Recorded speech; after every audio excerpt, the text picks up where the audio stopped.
በደል ስለበዛባችሁ ነገር ስለደቆሳችሁ ችግር አንገታችሁን ስላስደፋ የመኖር ስጋት የፍትህ ማጣት መንገዶች ሁሉ ድፍንፍን ቢሉ እንኳን ምን አርጌ ነው እግዚአብሔር ብላችሁ ማይተባት በጥሱ አባቴ አይደለም ምን ድረስልኝ ብላችሁ ጩሁበት ተቆጡ ቤተሰቦች ይልቀቁ ወንድሞች ይካዱ ሚስት አላውቅም ትበልህ ፍቅረኛ መክሳትን አይታ ማጣትን አይታ ትተው በእነዚህ ነገሮች ሁሉ የማይሸነፍ የማይተው ማን አይተው ነው ወገኖች እግዚአብሔር አይተውን ቻሉት ያልፋል ምክንያቱም ትንንሽ ነገሮች ማጣት ትልቁን ቸርነት እንዳናይ አይናችን እንዳይከርብን ግለጡት አይናችሁን አቤቱ ለሞት እንዳይተኙ አይኖችን አብራቸው ጸሎታችንም ከምድራዊነት አንፃር ነው ሁሉ የሚናገር ሆኗል ሁሉ የሚጮህ ሆኗል ሩጫችንም ለሚጠፋ መብል ነው የምንሰራው በነጠላ የተሸፈነ ጥቀርሻ በውስጣችን አለ የቁርባን ተቆርቋሪዎች ነን አንቆርብም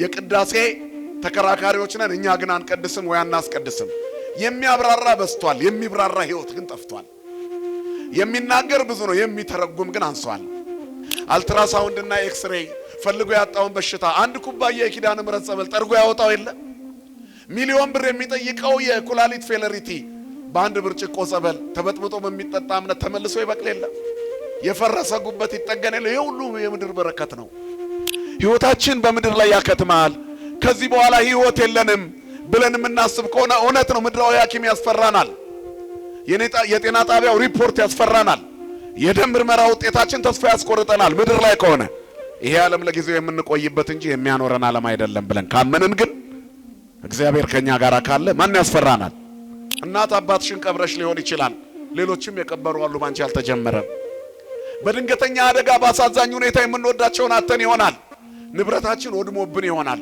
ቤት ንብረታችን ሁሉ ወድሞብን ወይንም ፈርሶብን ሊሆን ይችላል ይሄ በእኛ ላይ ብቻ ይደረስ አይደለም ሌላም ሰው ደርሶበት ያውቃል መከራ አስቸግሮን ይሆናል ያልተመከረ መከራ ያልደረሰበት የለም የበቁ አባቶች እንኳን በዚህ ተፈተነዋል በሰው ሁሉ ከሚሆነው በቀር አልተፈተናችሁም አዲስ ፈተና አልመጣም በምድር ላይ አዲስ ፈተና የለም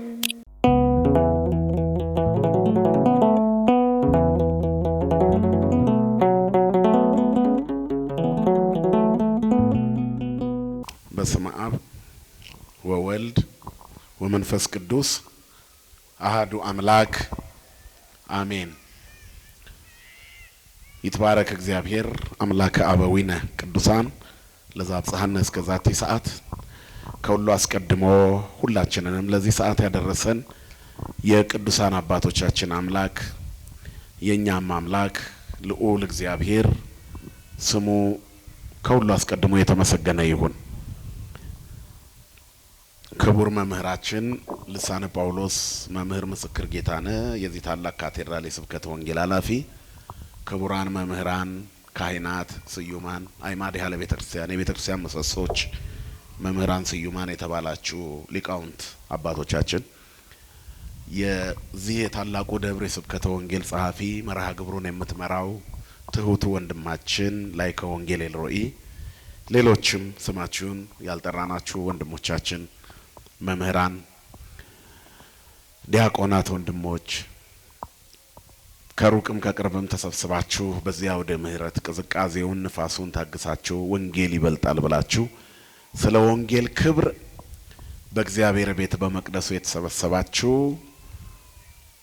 የእመቤታችን የመስቀሉ ስር ስጦታዎች ኦርቶዶክሳውያን ምእመናን ወምእመናት አባቶች እናቶች ወንድሞች እህቶች ሕፃናት እስከ ሞት ድረስ በወደደን በመድኃኒተ ዓለም በኢየሱስ ክርስቶስ ፍጹም ፍቅር እንደምን አመሻችሁ እንደምን ሰነበታችሁ እንደምን ቆያችሁ ለባህሪው ሽረት ለመንግስቱ መልፈት የሌለበት የዘመን ዘመናት ባለቤት የጨለማችን ብርሃን የሞታችን ትንሣኤና የትንሣኤያችን በኩር ከሞት ወደ ሕይወት ከርኩሰት ወደ ቅድስና ያሸጋገረን የደከመ ጉልበታችንን በፍቅሩ ያደሰልን ዘወትር የሚራራልን አባት ድካማችንን አይቶ የሚረዳ እስራታችንን የሚፈታ ስብራታችንን የሚጠግን ፍቅሩ ሁሉን የሚለውጥ እርሱ ግን የማይለወጥ ክቡር አባት ለጋስ ጌታ ፍቅር የሆነ አምላክ ከኛ በላይ ለኛ የሚያስብልን መድኃኒተ ዓለም ኢየሱስ ክርስቶስ ስሙ ለዘላለም የተመሰገነ ይሁን።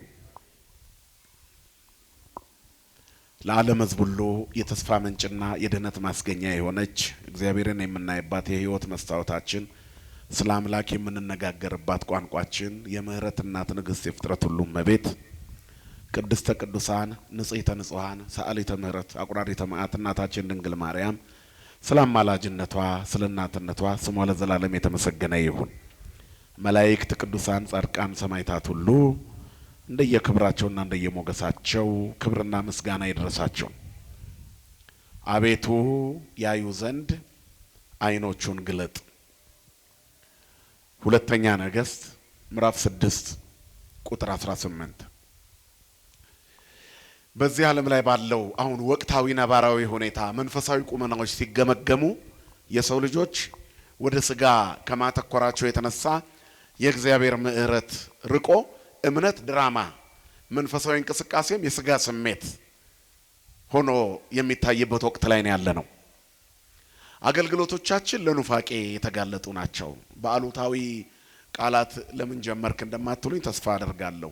ምክንያቱም የወንጌል ዋናው ዓላማ እርስ በራሳችን ተመካክረን አንዱ ሌላውን ገስጾት ድካማችንን አይተን መጽደቅ ነውና እና እኛም በአገልግሎታችን ውስጥ አንዳችን ለአንዳችን በምንሰጠው ሙገሳና ሽሩሩ ኃጢአትና ድካማችንን ሳናውቅ የተሰጠንን ሙገሳ እንደ ጽድቅ ቆጥረ ነው ስለ ሰማዩ ደጅ ያለን ሐሳባችን ስለላላ መንፈሳዊነት ከውስጣችን ሾልኮ የጠፋ ይመስላል። በዚህ ምክንያት ምድሪቱ በብዙ ዓለምን ወደ አንድ መንደር በሚያመጡ ቴክኖሎጂዎች የተሞላች ብትሆንም እንኳን ቅብብሎሹ ክፉ ክፉን እንጂ ደግ ደጉን መሆን ካቋረጠ ቆይቷል። ከደግ ሰዎችም አፍ መስማት የሚገባንን ወይንም ክህነት ካላቸውና ከመምህራን አፍ ልንሰማ የሚገባውም ደርቆብናል።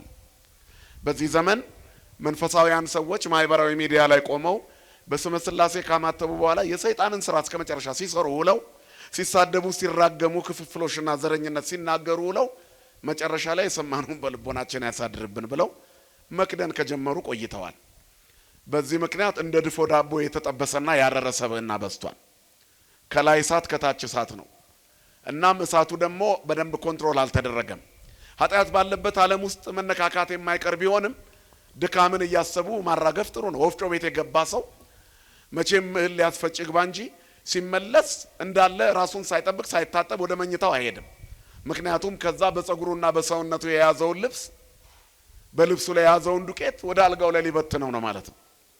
ያለው አማራጭ ማራገፍ ነው። የከሰል ጉድጓድ ውስጥ የገባ ነጭ ለባሽ ሳይነካው ሊወጣ አይችልም በተአምር ካልሆነ በስተቀር አይደለም እንዴ? ስለዚህ በዚህ ዓለም ላይ ስንሆን እንነካካለን። ምክንያቱም ኃጢአተኞች ነን፣ እንበድላለን። ግን አበስኩ ገበርኩ የሚል ሰው ጠፋ ነው የኔ ዋናው መልእክት። አይኖቻችን ተገልጠው የላዩን የሚያስቡበት ልመና ተቋርጧል። ጸሎታችንም ከምድራዊነት አንጻር ነው። ሁሉ የሚናገር ሆኗል፣ ሁሉ የሚጮህ ሆኗል። ሩጫችንም ለሚጠፋ መብል ነው የምንሰራው። የዚህ ሳምንት ወንጌል ላይ እንደውም የሚነግረን ምንድነው የሚለን? ብል ነቀዝ በሚያበላሸው ሌባ በሚሰርቀው መዝገብን ለእናንተ አታከማቹ፣ ምድራዊ መዝገብን በሰማይ መዝገብን አዘጋጁ። ዝግቡ ለክሙ መዝገበ ዘበሰማያት ሀበጻጼ እያማስነው ወይ ይረክቦ ሰራቄ ዘበላይሉ ሀልዩ ሀባለው ክርስቶስ። ቅዱስ ያሬድ ከወንጌል አንስቶ በዚህ በቅዱስ ሁለተኛ ሳምንት የነገረን ምክር ይሄ ነው። ብልና ነቀዝ በማያበላሸው ሌባ በማይሰርቀው መዝገብ አስቀምጡ ነው። እንኳን እኛ መዝገብ ልናስቀምጥ እኛም እየተሰረቅን ነው ያለ ነው። በነጠላ የተሸፈነ ጥቀርሻ በውስጣችን አለ። የቁርባን ተቆርቋሪዎች ነን አንቆርብም። የቅዳሴ ተከራካሪዎች ነን እኛ ግን አንቀድስም ወይ አናስቀድስም። የሚያብራራ በስቷል፣ የሚብራራ ህይወት ግን ጠፍቷል። የሚናገር ብዙ ነው፣ የሚተረጉም ግን አንሷል።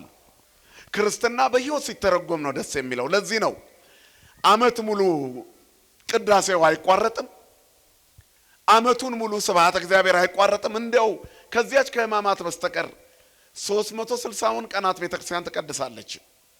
ማህሌቱም በየበዓላቱ ተቋርጦ አያውቅም።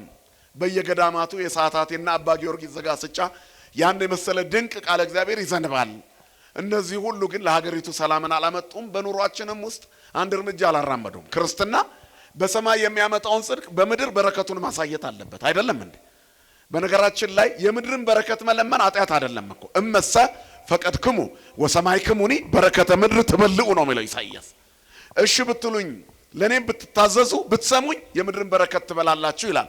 የሰማዩ በረከት መነሻው በምድር ነው። የምድሩ ቅምሻ ነው። ዋናው ማዕድ ያለው በሰማይ ነው። ሀገራችን በሰማይ ነው። የት ነው ሀገራችን? ሰማይ ነው። በምድር ላይ ግን በበረከቱ እንኖራለን፣ በጥላው እንኖራለን። እግዚአብሔር ሳያጎድልብን እኛ ግን ከቅፉ ከጎደልን ቆይተናል። ምድራዊ በረከት ማለት ስለሚበላ እንጀራ ብቻ አይምሰላችሁ። በምድር ላይ ደዌ ሲያስጨንቀን በጸበል ተጠምቀን እንድን የለ፣ እምነቱን ተቀብተን እንፈወስ የለ፣ አልትራሳውንድና ኤክስሬይ ፈልጎ ያጣውን በሽታ አንድ ኩባያ የኪዳነ ምሕረት ጸበል ጠርጎ ያወጣው የለ፣ ሚሊዮን ብር የሚጠይቀው የኩላሊት ፌለሪቲ በአንድ ብርጭቆ ጸበል ተበጥብጦ በሚጠጣ እምነት ተመልሶ ይበቅል የለ፣ የፈረሰ ጉበት ይጠገን የለ። ይሄ ሁሉ የምድር በረከት ነው።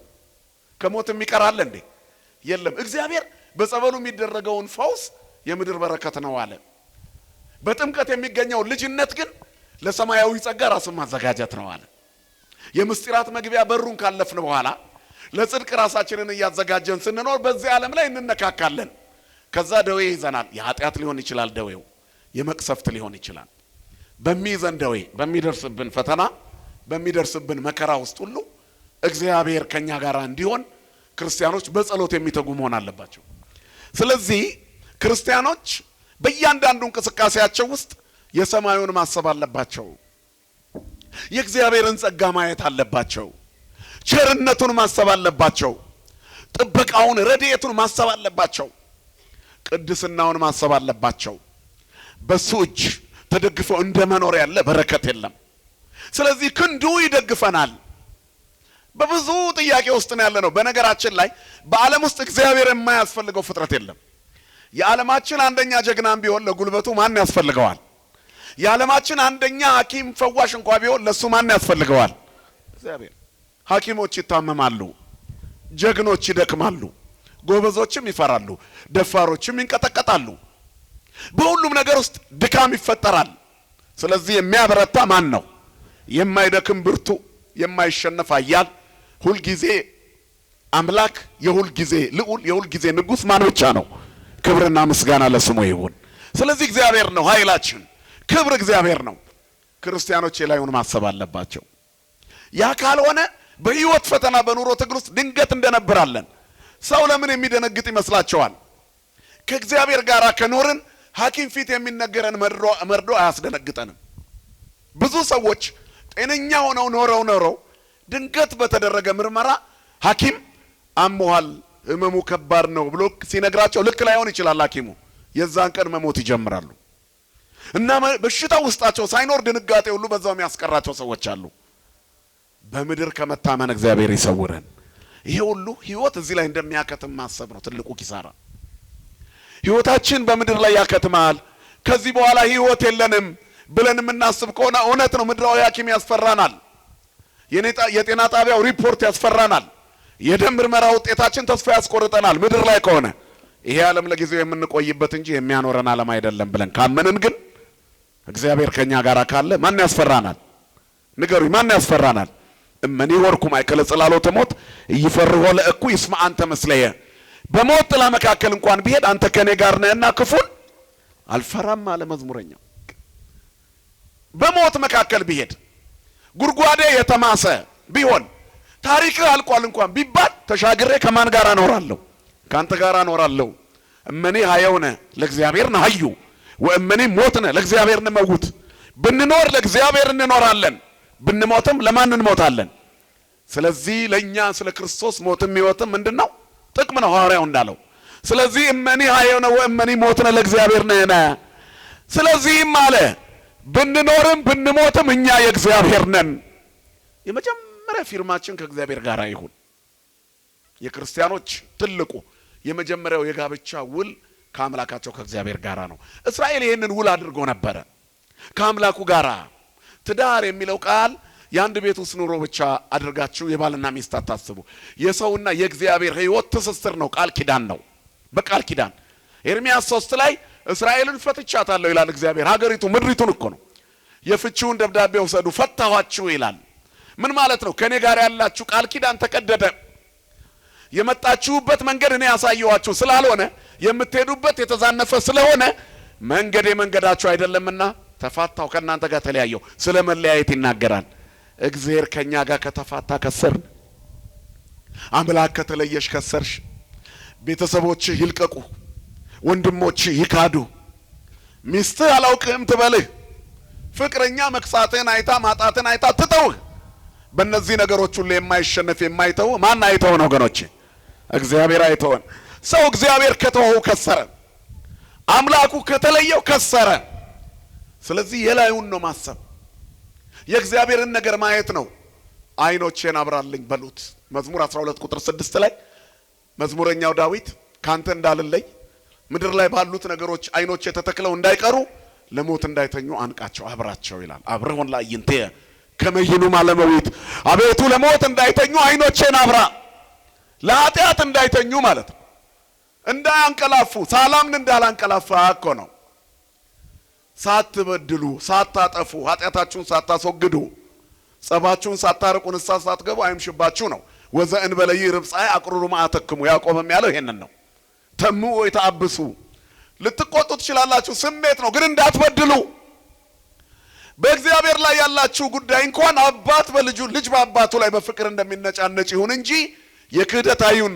በደል ስለበዛባችሁ፣ ነገር ስለደቆሳችሁ፣ ችግር አንገታችሁን ስላስደፋ፣ የመኖር ስጋት፣ የፍትህ ማጣት፣ መንገዶች ሁሉ ድፍንፍን ቢሉ እንኳን ምን አርጌ ነው እግዚአብሔር ሆይ ብላችሁ ማይተባት በጥሱ አባቴ አይደለህምን ድረስልኝ ብላችሁ ጭሁበት። ተቆጡ። ልጅ አባቱ ላይ እንደሚቆጣው የአባቱን ልብስ ይዞ ነው የሚቆጣው። ልጅ አባቱ ላይ ተቆጥቶ እናቱ ላይ ተቆጥቶ ኮብልሎ አይወጣም። ምክንያቱም በፍቅር ለማሸነፍ የእናቱን ቀሚስ ይዞ ይነጫነጫል አይደል? ካልቧጨርኩሽ ይላታለች።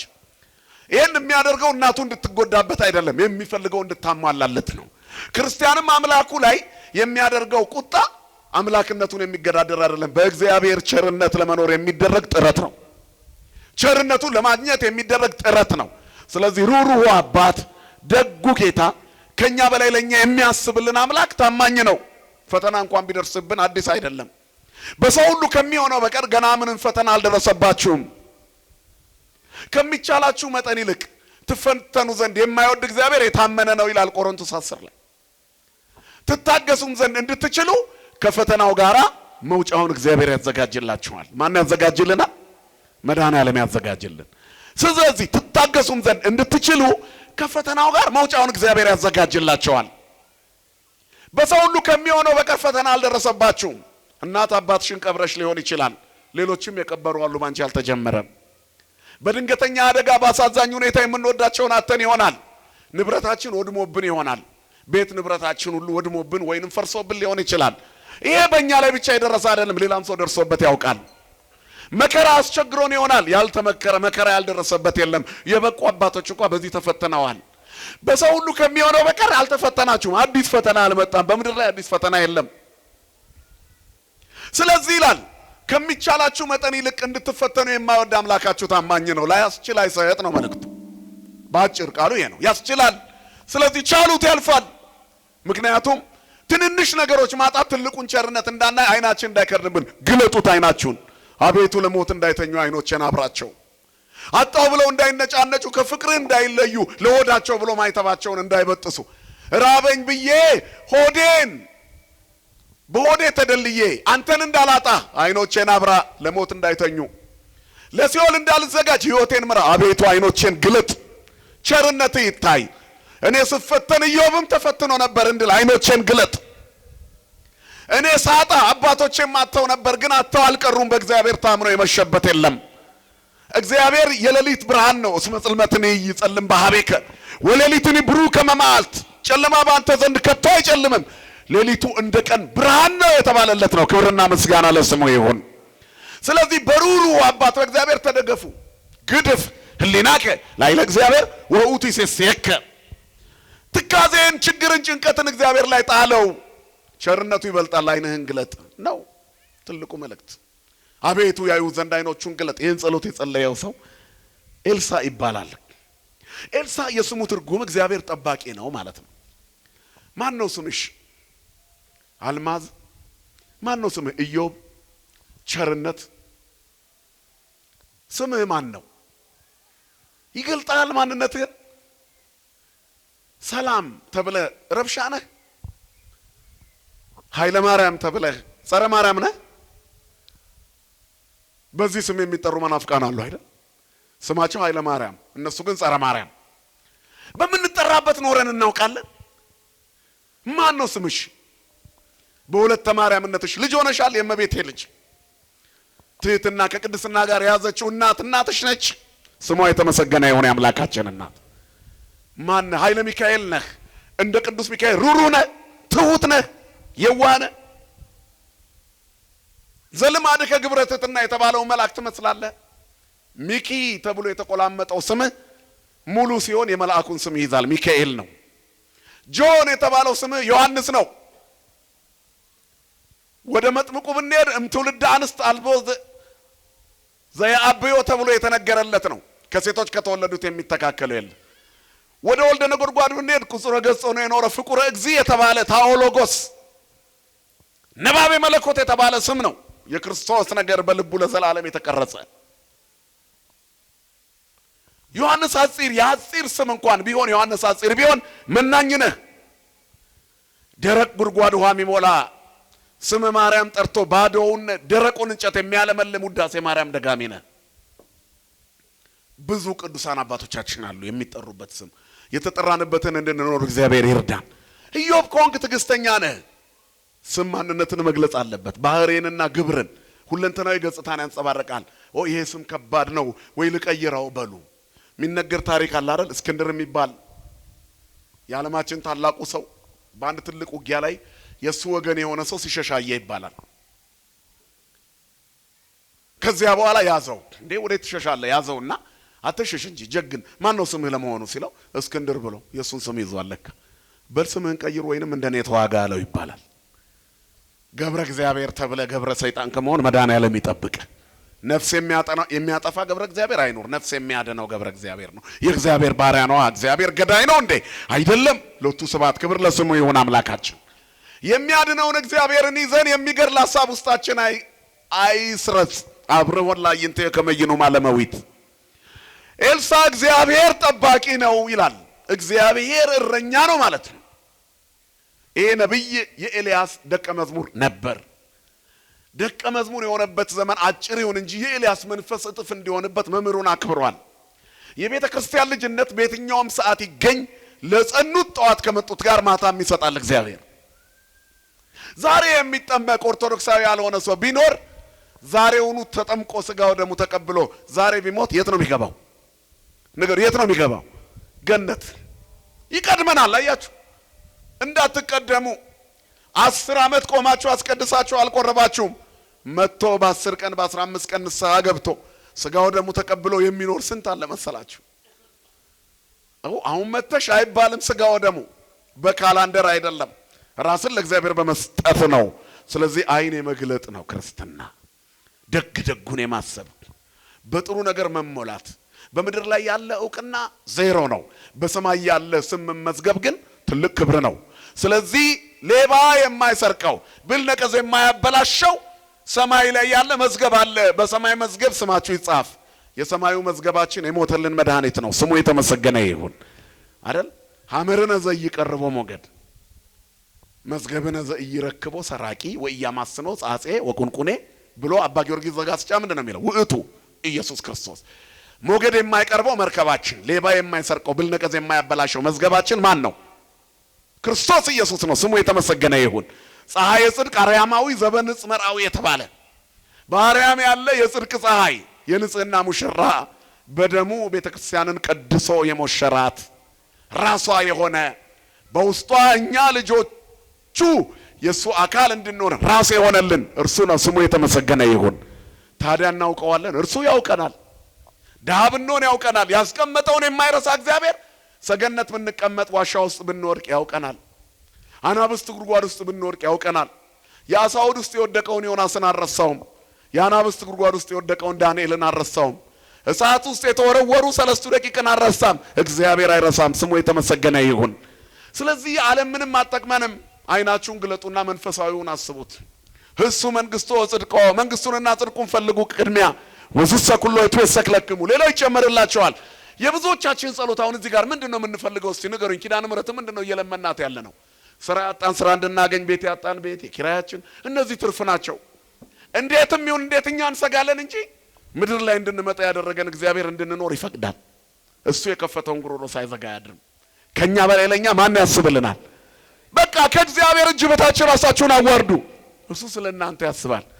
እርሱ ከፍ እንዲያደርጋችሁ በጊዜው ከኃይለኛው በታች ራሳችሁን አዋርዱ። ቸርነቱን እዩ፣ በረከቱን እዩ። ያኔ እግዚአብሔር ከኛ በላይ ለኛ ያስባል። በየትኛውም ሰዓት ብንመጣ ይጠብቀናል። ኤልሳ መጨረሻ ላይ መጥቶ የተቀባ ነብይ ነው። ነብይ እግዚአብሔር ኤልያስ እግዚአብሔር ከፍ ያደርጋል ነው ስሙ። እግዚአብሔር ከፍ ያርገን ሁላችንንም። ብቻዬን ቀርቻለሁ ሲል በል ሂድና ነብዩን ኤልሳዕን ቅባ አለው። ሂድና ቅባው። ኤልሳዕን ሊቀባው ሄደ። በሱ ፋንታ እንዲተካ መጎናጸፊያ ጣለበት ነው የሚለው መጽሐፉ የሚነግረን። አንደኛ ነገሥት 19 ቁጥር 16 ላይ ነው ሂድ ቅባው ተብሎ የተነገረለት። ሄዶ ቀባው። መጎናጸፊያውን ሲጥልበት ኤልሳዕ 12 ጥማድ በሬ ያርስ ነበር። ባለጸጋ ነበር። አያችሁ በዛን ጊዜ የዛ ዘመን ያለው የሀብት መጠን ይሄ ነው። በ12 ጥማድ የሚታረሰው መሬት ምን ያህል ሰፊ እንደሆነ አስቡት። ጎበዝ ገበሬ ነበር፣ ጠንካራ፣ እግዚአብሔር በሰጠው ዝናብ የሚያበቅል፣ በወዙም ይኖር፣ ጥሮ ግሮ በወዙም ይበላ። ከዚያ መጎናጸፊያ ሲያርፍበት ምን ሆነ? ተለወጠ ይላል። ከዛ ስጋዊነቱን በሙሉ ረሳ፣ በሬዎቹን ረሳ። እንደው ቤተሰቦቼ ልሰናበት አለው። እኔ ምን አልኩ? እንደፈለክ አለው። ከጥማዶቹ አንዱን ጥማድ እሱ የሚያርስበትን ሁለቱን አረዳቸውና በበሬዎቹ ዕቃ መልሶ ቀቀላቸውና አብልቶ ደግሶ በሉ መሬቱም እርሻውም ያውላችሁ ብሎ ትቶ 10ን ጥማድ ትቶላቸው 11ን ጥማድ ትቶላቸው 12ኛውን ብቻ አርዶ ትቶት መሬቱን ትቶ ተከተለ። በቃ በእግዚአብሔር መንፈስ መዳሰስ የስጋን ያስረሳል። አሁን እዚህ ስትቀመጡ የላዩን አስቡ። ከሞት በኋላ ያለውን ህይወት እዚህ ዓለም ላይ ቢበሉ ቢጠጡ ያው እኮ ነው። ብናገኝ ያው ነው። እንድናገኝ የለፋንለት ስናገኘው ያስጠላናል ወይንም ደግሞ እንከለከለዋለን። በልጅነታችን ጣፋጩን እንመኝ ነበር። ከፍ ስንል ተው ነው። ለምን ተው ነው? ለኑሯችን አደገኛ ስለሆነ አይደል? ለበሽታ ስለሚዳርገን፣ አኗኗራችንን ስለሚያዛንፈው ስኳር አታብዙ፣ ጮማ አታብዙ፣ ጨው አታብዙ መባል ጀመር። ምግብ ያጣፍጣል የተባለውን ተው ነው። እስመጼው ያጥዕሞሙ ለመባልት አንትሙ ሰጼው ለምድር አይደል የሚለው መጽሐፍ። እናንተ የምድር ጨው ናችሁ። ጨው ምግብን ያጣፍጣልና ጨው ጼው ለእመለሳ በምን ያጥዕምዎ። ጨው አልጫ ቢሆን በምን ያጣፍጡታል? ድንጋይ ነው ብሎ ይወረውሩታል። የጨው አገልግሎቱ ማጣፈጫ። እሱን እንኳን ዓለም ከለከለችን። ጭካኔውን አያችሁ? የምድር ማጣፈጫውን እንኳን በሽታ ነው ብላ ከለከለችን። ከዚህ ዓለም ምን ያደርግልናል? ለዚህ ነው ሐዋርያው ከዓለም አንዳች አልሻም አለ። ስለዚህ ማን ይሻለናል? ይሄ ይስታምነው በእግዚአብሔር ነው እምታምነው በጓለማያው። ምድር ላይ ምንም የሚጣፍጥ ነገር የለም። ልንገራችሁ፣ የላዩን አስቡ። አቤቱ አይኖቹን ግለጥ አለ። እውነት ነው። እግዚአብሔር አይኖቻችንን ይግለጥልን። አሁን አይኑን የጨፈነ ሰው በስቷል። ኃጢአት የሚያስብ ስሜታዊ በስቷል። ወንድሙን የሚሸጥ ነፍስ የሚያጠፋ በሬሳ ላይ ተራምዶ የሚዘርፍ ሰው በስቷል። ወንድሙን የሚያስገድል በስቷል። የሚያፈናቅል በስቷል። በዘር የሚቧደን በስቷል። በሰው ነፍስ የሚሸቅጥ በስቷል። ቡድን ፈጥሮ አዘጋጅቶ ሰውን እንዲያጠፋ የሚያሰማራ በስቷል። እነዚህ ሁሉ ያልፋሉ። የላዩን አስቡ፣ አይኖቻችሁን ግለጡት። የላዩን እንዲያስቡ አይኖቼን አብራ፣ ለሞት እንዳይተኙ፣ ለዘረኝነት እንዳይተኙ፣ እንዳያንቀላፉ፣ ለኃጢአት እንዳይተኙ፣ ንስሐ ሳልገባ እንዳልሞት አይኖቼን አብራ። እግዚአብሔር ፍጻሜያችንን ያሳምርልን። ትልቁ ጸሎት ይሄ ነው። ምክንያቱም እግዚአብሔር ሲነካን ነው የምንቀየረው። ነብዩ እግዚአብሔር ሲነካው ተቀየረ። ማን? ኤልያስ ሲነካው ከዚያ ተከተለው። እግዚአብሔር ስጋዊነታችንን ትተን ስንከተለው ያንንም አያሳጣንም። ኤልሳዕ አልጎደለበትም። 12 ጥማድ በሬ ጥሎ ስለሄደ በቀርሜሎስ ተራራ ላይ ተቀምጠው በበረከት ይኖር ነበር። የገባበት ቤት በረከት የሞላበት ነበር። ብትሰራ ብትደክም ለመብላት ለመጠጣት አይደል? አንድ ቀን ነብዩ ተራበ ተብሎ አልተጻፈም። ጻድቅ እሰ ዘይትገደፍ ኢርኢኩ ወዘርኡኒ እይጼነሰክለ። ጻድቅ ሲጣል ዘሩም ማጥቶ እህል ሲለምን አላየሁም። ጻድቅ አይጣልም፣ ክርስቲያን አይጣልም፣ ባለማይተብ አይጣልም፣ አጥቶ አይለምንም እህል። እግዚአብሔር የፍቅር አምላክ ነው፣ ስሙ የተመሰገነ ይሁን። ከኛ በላይ ለኛ ያስባል። በስሙ የታመኑ አይወድቁም። አትጨነቁ ለነገ። አይኖቻችሁን ግለጡ። ቸሩ አምላክ ከአንድ እረኛ ላይ 5 እንጀራና 2 ዓሣ ተቀብሎ 5 ገበያ ህዝብ ያጠገበ አይደል? ሕፃናትና ሴቶች ያልተቆጠሩበት 5 ጠቅልሎ ጎራሽ እንደኔና እንደናንተ ያለው ጥሩ ተመጋቢው የተቆጠረለት 5000 ሰው ሌላው ሳይቆጠር ሲተርፍ ደግሞ 12 መሶብ አስተራፊ አምላክ አትረፍራፊ አምላክ ሰጥቶ የሚያትረፈርፍ አምላክ የዕለት እንጀራ እኮ ነው የምንጠይቀው አይደል እሱ አትረፍርፎ ይሰጠናል ክብርና ምስጋና ለስሙ ይሁን የዕለት እንጠይቀዋለን የእድሜ ልክ ይሰጠናል ሩሩ አባት ነው እመሰ ፈቀድኩሙ ወሰማይክሙኒ በረከተ ምድር ትበልዑ ወእመሰ ይፈቀድክሙ ሰሚዖትየ መጥባዕትየ ትበልዓክሙ ነው ካልሰማችሁን ግን ሰይፍ ትበላችኋለች እግዚአብሔር በቁጣው እንዳያጠፋን ይጠብቀን የኃጢአት አካሄዳችን የቡድን አካሄዳችን የጎጥ አካሄዳችን የዘረኝነት አካሄዳችን የጥላቻ አካሄዳችንና እኛ የተሰለፍንበት ቦታ የኃጢአታችን ብዛት እንደ ፈርዖን ጎርፍ ሆኖ በላያችን ላይ ተከልብሶ እንደ ቀይ ባህር እንዳያጠፋን ያስፈራል ስለዚህ ክርስቲያን መንፈሳዊ ቁመናው ተዛንፎበታል በዚህ ዘመን መስተካከል አለበት አይኖቻችንን ያብራልን መድኃኔዓለም ነብዩ የእግዚአብሔር ሰው ነብይ ከተከተለ በኋላ የኤልያስ መንፈስ ጽፍ ድርቦ ነበር ነው የሚለው መጽሐፉ አለፍ አድርጌ ነው መነግራችሁ ከዚያ በኋላ ዶታይን በተባለ ስፍራ ላይ ተቀመጠ ኮረብታማ ስፍራ ይላል ዶታይን ጉብታ ከፍ ያለ ስፍራ የእስራኤል ክፍል ነው ሸለቆ አለው ለምለም አረንጓዴ መስክ ያማረ አለ በዚያ አካባቢ ተቀመጠ ሸለቆው ለምሽግ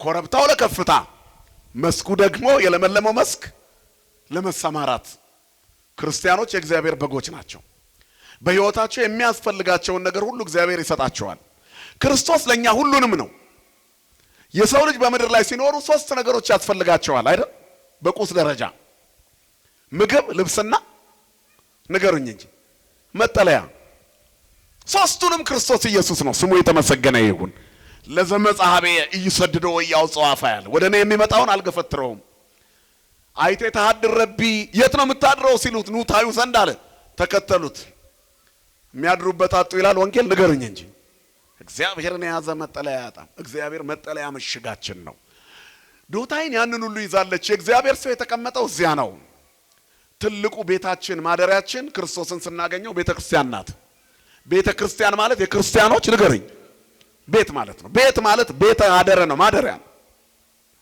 ልብሳችን ማን ነው ራሱ ክርስቶስ ነው ምግባችን እርሱ ነው ስለ ምግብ አነውቱ ውስተ ሕይወት ዘወረደም ሰማያት ከሰማያት የወረደ የሕይወት እንጀራ እኔ ነኝ ዘበላ ሥጋዬ ወሰቴ ደሜ በሕይወት ዘላለም ሥጋዬን የበላ አለ ደሜን የጠጣ ወሰቴ ደሜ በሕይወት ዘላለም ደሜንም የጠጣ የዘላለም ሕይወት አለው መብልና መጠጣችን ክርስቶስ ነው ስሙ የተመሰገነ ይሁን ስለ ልብስስ ልበስዎ ለእግዚእነ ኢየሱስ ክርስቶስ ወይ ተሐልዩ ፍትወተ ሥጋክሙ ጌታ ኢየሱስ ክርስቶስን ልበሱት እንጂ ምኞቱ እንዲፈጸም ለሥጋ አታድሉ ክርስቶስን ልበሱት ልብሳችን ነው በረደን ብለን የማንደርብበት ልብሳችን ልክ የሆነ የክት ልብሳችን ክርስቶስ የድንግል ልጅ መድኃኔዓለም ወበቀን ብለን የማናወልቀው ልብሳችን የክት ልብስ ክርስቶስ በሙቀት ጊዜ የማይወብቅ በብርድ ጊዜ የማይቀሰቅስ ልካችን ክርስቶስ ነው ምንም ተጨማሪ ማያስፈልገን ስጋውን የበላ ደሙን የጠጣ የእግዚአብሔርን መንግስት ይወርሳል ልብስ ማለት ስጋው ደሙ ነው በቤተክርስቲያናችን ቅዱስ ጳውሎስ የተጠመቃችሁ ሁሉ ክርስቶስን ለብሳችኋል ቆርባችኋል ስንበላው ስጋውን ስንበላ ደሙን ስንጠጣ ሁሉ ነገር ይፈጸማል ስለምትበሉት ስለምትለብሱት ስለምታድሩበት አታስቡ ሁሉንም የሰማያዊ አባታችሁ ይሰጣችኋል እግዚአብሔር ይስጠን የቸገረንን ሁሉ እኛ ግን እንጨነቃለን የቤት ኪራይ እንዴት እንደምንከፍል ከየት አምጥተን እንደምንኖር የጭንቀታችን ብዛትም የምንከፍለውን ያሳጣናል በፍጹም ልባችን በእግዚአብሔር ከታመንን የከፈተውን ጉሮሮ ሳይዘጋ ያድርም ለቀበሮች ጉርጓር ለሰማያዊ ወፎችም ጎጆ አላቸው ያለ ጌታ እኛንስ የሚያሳርፍበት ቦታ ያጣል ንገሩኝ እስኪ አያጣም ስለዚህ ከኃይለኛው ከእግዚአብሔር እጅ በታች ራሳችሁን አዋርዱ እረኛችን እሱ ነው እረኛዬ ነው እግዚአብሔር በለመለመ መስክ ያሳድረኛል አያችሁ የለመለመች መስክ ተዋህዶ ቤተክርስቲያናችን ናት በጎቹ ነን ክርስቶስ እረኛ ሆኖ ያሰማራናል የለመለመ መስክ የሕይወት እንጀራ እየመገበ እንደገና ደግሞ የሕይወቱ እንጀራ ምግቡ ራሱ በግ ነው በግ ሆኖ ይበላል እረኛ ሆኖ ይጠብቃል ማን ነው ይሄ ክርስቶስ ነው ስሙ የተመሰገነ ይሁን የአዲስ ኪዳን ዶታይን ይችናት ተዋህዶ እንደነ ነብዩ ኤልሳ ያሉ በርካታ የአዲስ ኪዳን ቅዱሳን የተገኙባት ያደሩባት ያረፉባት የኖሩባት ወደ እግዚአብሔር በዚህ በኩል ይሄዱባት በመቅደሱ ውስጥ አልፈን ነው ወደ ሰማይ መንገባው። የምንቀበለው ሥጋው ደሙ ያሸተትነው ዕጣን የተመገብነው ሰማያዊ መና ሰማይ ያሳልፈናል፣ ምድር አያስቀረንም። ዘበላይሉ ሀልዩ ሀባለው ክርስቶስ ወደ ሰማይ ወዳለው ወደ ክርስቶስ አስቡ ይላል፣ ወደዛ ያሳስበናል። ስለዚህ ክርስቲያኖች ክርስትና የቃል አቀማመጥ አይደለም፣ የተግባር ክንዋኔ ነው። ወደ ተግባራዊ ሥርዓተ አምልኮ ግቡ፣ የላዩን አስቡ። አይኖቻችሁ እንዲገለጥ ለምኑት እግዚአብሔርን። የምድሩን እያሰብኩኝ ለሰማያዊ አላወቅኩትም። መንገድ ላይ ከዚህ ስንወጣ ምን እንደሚገጥመን እናውቃለን። ስለዚህ ዛሬ እንወስን። የተወደደ ሰዓት አሁን የመዳን ቀን ዛሬ ነው። ይህን ካልተረዳን አይሆንም። በዚያ ሰፈረ የእግዚአብሔር ነቢይ በዶታይን ተቀምጦ እያለ እስራኤልን የሚያጠቃ የሶርያ ንጉሥ ተነሳ። ወታደር እየላከ በደፈጣ ያጠቃ ነበረ ይላል። ደፈጣ ማለት እያደቡ ማጥቃት ነው። ባላጋራችሁ ዲያብሎስ የሚውጠውን ፈልጎ እንደሚያገሳ አንበሳ ይዞራል። ስለዚህ ምን ይላል? በመጠን ኑሩ፣ ንቁ። እግዚአብሔር ያንቃን ሁላችንን። ንቁበት እዚህ ዓለም ላይ ብንበላም ያውነን ባንበላም ያውነን። ስለዚህ ማን ይበልጣል ከኛ ጋር? እግዚአብሔር ይበልጣል በሉ። ቅድሚያ ለእግዚአብሔር። ከኃይለኛው ከእግዚአብሔር እጅ በታች ራሳችሁን አዋርዱ። እርሱ ስለ እናንተ ያስባል። የሚያስጨንቃችሁን ጣሉት። ጠላት ግን ምን አድርጓል? አድብቷል። ምቹ ጊዜ እየጠበቀ የሶርያ ንጉሥ ሰራዊት ልኮ አድብተው በእስራኤል ምድር ላይ አድብተው ንጉሡ የሚመላለሱበት መንገድ ላይ ሊገርሉት ይጠብቁታል። በሰማሪያ ባለው ቤተ መንግስት ሶርያውያን ያደቡበትን ጫካ በዶታይን ሸለቆ ውስጥ በታላቁ ጉብታ ባለው ስፍራ ተቀምጦ ኤልሳ ያይ ነበር። ታሪካዊ ቦታ ላይ ያቺ የዶታይን ሸለቆ አብድዩ የተባለ እግዚአብሔር ነብይ በነብዩ ኤልያስ ጊዜ አካብ ነቢያትን ስታስገድል ደብቆ 150 የእግዚአብሔር ሰዎችን ነቢያትን የእግዚአብሔር ነቢያት የደበቀባት ስፍራ ናት። ዶታይን ምሽግ ናት። የአዲስ ኪዳኗ ዶታይን ደግሞ ከኃጢአት የምንሸሸግባት ቤተ መቅደሳችን ናት። ክብርና ምስጋና ለአምላካችን ይሁን። ሕዝቤ ሆይና ወደ ቤትህ ግባ፣ ደጅህንም በኋላ ዝጋ፣ ቁጣ እስኪያልፍ ድረስ ጥቂት ጊዜ ተሸሸግ። ወደ ቤትህ የተባለ ወደዚህ ቤት ነው። የኮሮና ሰሞን ሕዝቤ ሆይና የሚለውን ሰው በየቤቱ ኳረንቲን እንዲዘጋ ወደ ቤትህ ግባ ይላል እያሉ የግል ቤታቸው አድርገውት ነበር ተርጓሚዎቹ። ወደ ቤትህ ግባ። ቤትህ ይሄ ነው የክርስቲያኖች ቤት እንጂ አሁን መንገድ ላይ ያለው የተከራየው የቀበሬ ቤት ወይንም የሰራው በጣ የደረሰ ኮንዶሚኒየም ወይም ጥረግሬ የሰራው እሷ ይሄ ፈራሽ ነው። የማይፈርሰው ቤታችን መቅደሳችን ነው። ወደ ቤትህ ግባ። ቁጣውን በዚህ ተሸሽጋ አሳልፈው። ሸለቋችን ይሄ ነው መደበቂያችን። የሚሞላልን እዚህ ቤት ነው። እግዚአብሔር ይሸሽገን ሁላችንን። ክፉ ዘመን ላይ ነው ያለነው። ከእግዚአብሔር ቤት መውጣት የለብንም። ግለጡ አይናችሁን፣ ከዓለም አንዳች ነገር አታገኙም። ምንም ማን ደስ ብሎት ያውቃል? የዓለም የመጨረሻውን ባለጸጋ ብትጠይቁት ሄዳችሁ ችግር ነው የሚያወራው። ደስ ብሎኛ አቅም ሊላችሁ ይችላል። በአንድ ቦታ ላይ አንድ የስነ ምንድነው ሳይካትሪስት ነበር። በጣም የተጨናነቁ ሰዎችን የሚያማክር። በሀገራችን ትክክለኛው ሳይካትሪስት የንስሐ አባት ነው። ክብሩን የጠበቀ የእግዚአብሔርን ቃል በደንብ የጠነቀቀ ንስሐ ልጆቹን ፕሮግራም ይዞ የሚያስተምር ከሆነ ከሱ በላይ ሳይካትሪስት የለም። ተስፋ እንዳይቆርጡ ልጆቹን በደንብ የሚያሰለጥን መንፈሳዊ የቅዱሳት መጻሕፍትን ታሪክ እየተረከ የሚያስተምር ትክክለኛው እሱ ነው።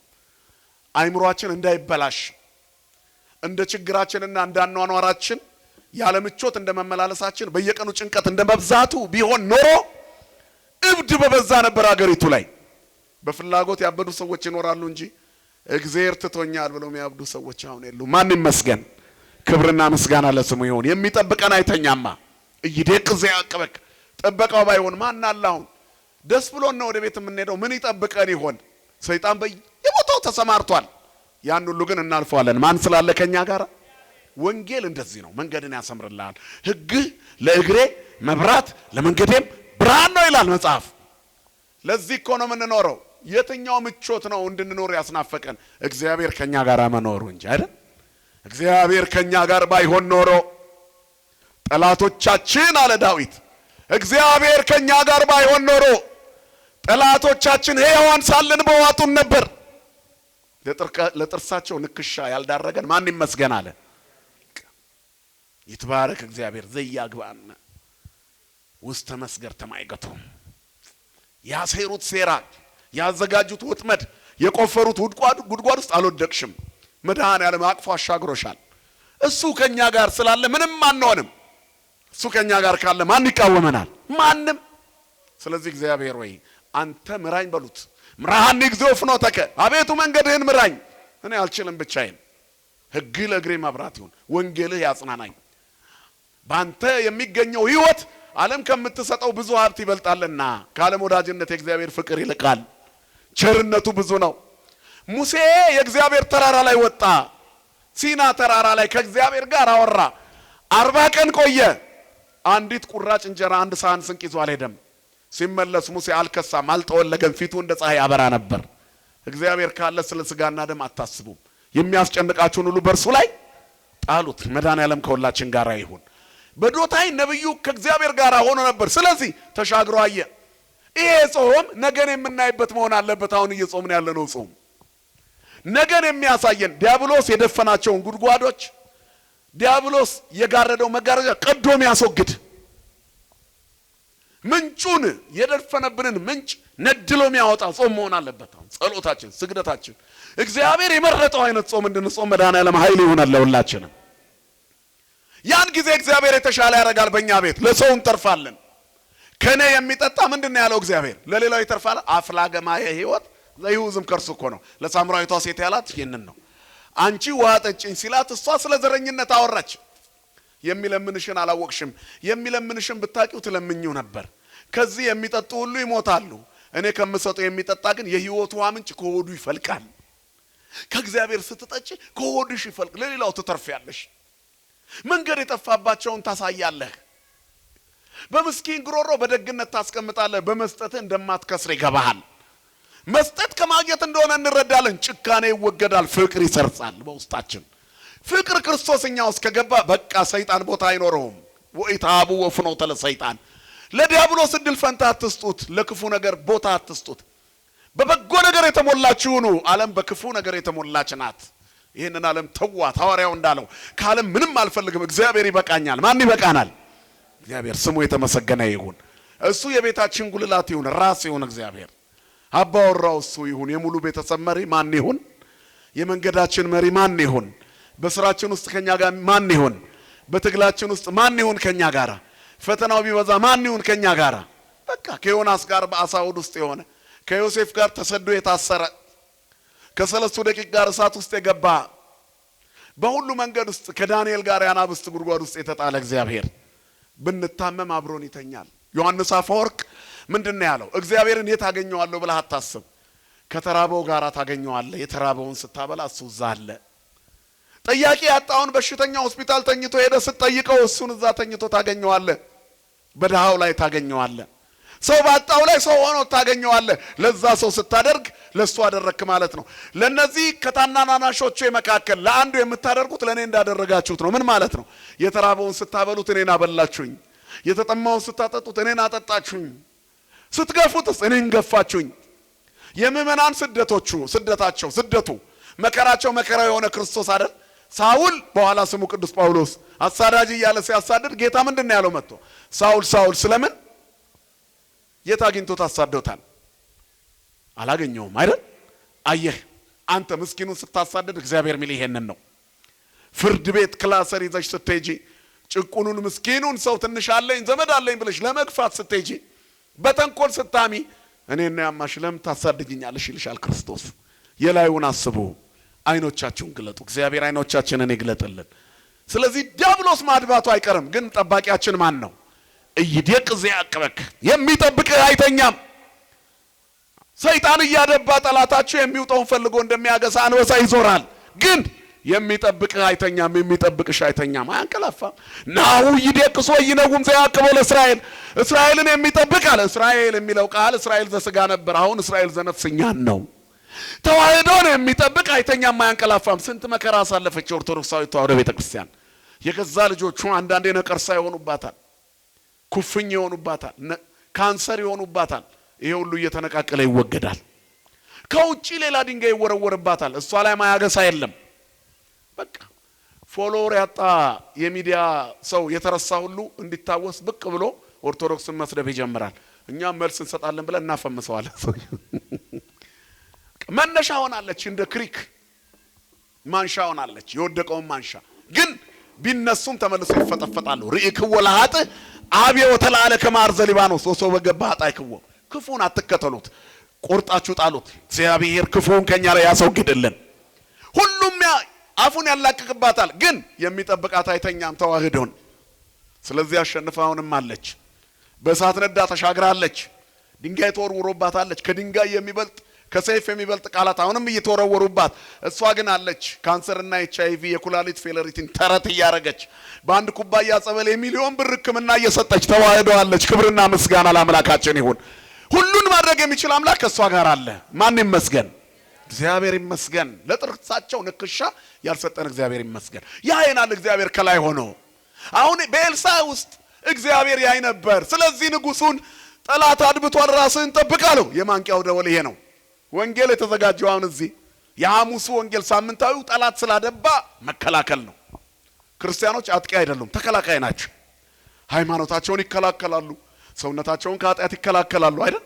ከክፋት ራሳቸውን ይከላከላሉ፣ ከዝሙት ራሳቸውን ይከላከላሉ፣ ከጥንቆላ ራሳቸውን ይከላከላሉ፣ ከሟርት ራሳቸውን ይከላከላሉ፣ ከሐሜት ራሳቸውን ይከላከላሉ፣ ከስካርና ከዘፈን ከተንኮልና ከክፋት ሰውነታቸውን ይከላከላሉ። በምን? በጾም፣ በጸሎት፣ በስግደት፣ በመጽዋት፣ በትሩፋት፣ በመንፈሳዊ ውህደት ራሳቸውን ለእግዚአብሔር ይገዛሉ። ከኃይለኛው ከእግዚአብሔር እጅ በታች ራሳችሁን አዋርዱ ማለት ጾሙ፣ ጸልዩ፣ የሥጋ ዘመናችሁ ይበቃል። አከለክሙ መዋዕል ዘሐለፈ ዘተቀናይክሙ ለፍትወተ ሥጋክሙ ዘተቀናይክሙ ለፍትወተ ሥጋክሙ እምይእዜሰ ጾሙ ወጸልዩ ይላል። ያለፈው ዘመን ይበቃቸዋል። በቃ ብዙ ለመኖር ሞከርን፣ ግን ሞልቶልን ያውቃል ይሄ ዓለም። የዚህ ዓለም ኑሮ የባህር ውሃ ነው፣ ጨው የበዛበት። በተጠጣ ቁጥር ይጠማል። እንድንኖርባት ትናፍቃለች፣ ግን አንድም ቀን አስደስታን አታውቅም። ደስታችንን ሙሉ የሚያደርገው ሕይወታችንን ሙሉ የሚያደርገው ማን ብቻ ነው? በቃ አይኖቻችንን ይግለጥልን መድኃኔዓለም። አሁን በዚህ ጊዜ እያየ አንዴም አይደለም ሁለቴ 3 ጊዜም ከዚያም በላይ ንጉሱን ከሞት አተረፈው። አሁን የሶርያው ንጉስ ተበሳጨ፣ ሰበሰበ መኳንንቶቹን። ከኛ መሃል ለእስራኤል ንጉስ ወሬም ያቀብላል። ብዙ ጊዜ ያደባን፣ ጭራሽ እሱ ራሱን ሸፈነ፣ ልናገኘው አልቻልንም። በምንድን ነው የነቃብን አለ። ከመሳፍንቶቹ መካከል አንዱ ከመኳንንቶቹ ንጉሥ ሆይ አንተ የምትሰራውን በእልፍኝ ሆነ የምትናገረውን በእስራኤል ዘንድ ያለ ነብይ ኤልሳ ለእስራኤል ንጉስ ይነግረዋል አለ። ምዕራፍ 6 ቁጥር 12። አየህ፣ የዲያብሎስን ሴራ ማወቅ የሚቻለው የመልካም ስነ ምግባር ባለቤት በመሆን ነው። በበጎ ነገር የሰይጣን ሴራ ቀድሞ ይታወቀናል። ተበቃይ በመሆን አይደለም። ብዙ እኮ ተንኮል የሰራብህ ጠላት አለ። ጓደኛክ እግዚአብሔር አያሳይህም። ለምን መሰለህ? ስትሰማ ክፉ ነገር ታደርግበታለህ። ትዕግስተኛና በጎ ከሆንክ ግን ገና ሲነሳ ታየዋለህ። ወንድሜ ለምን እንዲህ ታደርጋለህ ትለዋለህ፣ ታተርፈዋለህ። አሁን ግን ልትገድለው ትሮጣለህ። አንተም ንጹህ አይደለህም። ስለዚህ በጓደኛ መካከል እየተነደፍክ አንተም በጓሮ እየነደፍክ ትኖራለህ። ተነዳድፎ ከመኖር መድኃኔዓለም ይጠብቀን። እግዚአብሔር ጠላቶቻችንን አሳልፈው የሚሰጠን ይቅርታል ሊያስተምረን እኮ። ሳኦል ጦር ይወረውርበት ነበር ንጉስ ዳዊት ላይ። ዳዊት ግን ከሳኦል ላይ ሰይጣን እንዲወገድ ምን ያደርግ ነበር? በገና ይደረድርለት ነበር። ጦሩን አይመልሰውም። ጦሩ ዳዊትን ይስተዋል፣ በገናው ግን ሳኦልን አይስተውም። ሳኦልን ያገኘዋል። ከዛ ርኩሱ መንፈስ ከሳኦል ላይ ይወገዳል። ክብርና ምስጋና ለአምላካችን ይሁን። የአቡነ ዘበሰማያት ቀስት ሲጥል እንጂ ሲወጋ አይታይም። ጠላቶቻችን እኛ ላይ ድንጋይ ይወረውራሉ፣ ሲታመሙ እኛ ደግሞ በጸበል እንፈውሳቸዋለን። የእነሱን ጦር መልሰን አንወረውርም። ምክንያቱም እኛ የማንን? የክርስቶስ የሆኑት ሁሉ ይላል ሐዋርያው ስጋን ከነክፉ መሻቱና ምኞቱ ጋር ምን አደረጉት? ሰቀሉት። ክፋትን ያስወገዱ ሰዎች እግዚአብሔር ናቸው። ተንኮልን ያስወገዱ፣ ለምቾትና ለፈቃደ ስጋ የተጣለ ለመንፈሳዊ አገልግሎትና ለክብር ተልእኮ የተነሳ ማንነት ያላቸው የእግዚአብሔር ሰዎች ናቸው። አይኖቻቸው የተገለጠ እግዚአብሔር የውስጥ አይኖቻችንን ያብራልን። ስለዚህ ክርስቲያኖች በበጎ ነገር የተሞሉ መሆን አለባቸው። ያን ጊዜ ያደባውን ጠላት እግዚአብሔር ያሳያል።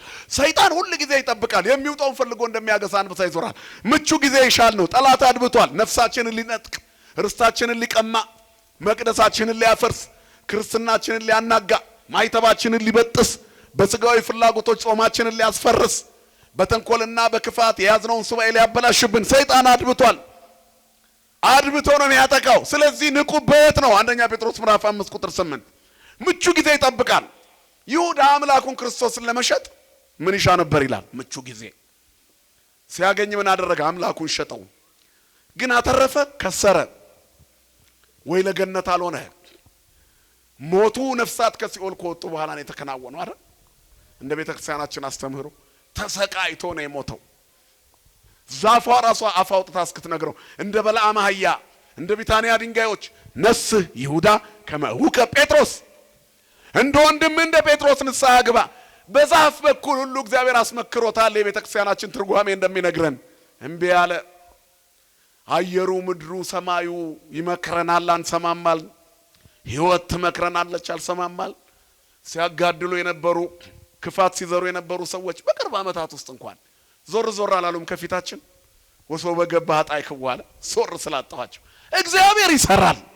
በቀልና ፍርድ እሱ ነው፣ ስሙ የተመሰገነ ይሁን። ነገም ብዙ ነገር ይሰራል እግዚአብሔር፣ እኛ ስለማናስታውስ ነው እንጂ። ሌላውን ተውት። እንደ ሁሉ በሩ ዘግቶ መቅደስ የናፈቀው ጊዜ ትላንት 4 ዓመት 5 ዓመት ኮሮና የሚባል በሽታ እሱን እንኳን ረስተነዋል እኮ። ድጋሚ ይምጣ እንዴ? መቅደሱን አፈቀኝ እንዳላልን አሁን አይመቸንም መምጣት። ሰዎች ለኃጢአት ፈውስን እንዴት ይሻሉ? 10 ለምጻሞች ጌታን በመንገድ ላይ ጠበቁት። በከተማይቱ ድንበር ላይ ወደ ገሊላ ሲሄድ በሰማሪያ በኩል ሊያልፍ ግድ ሆነበት።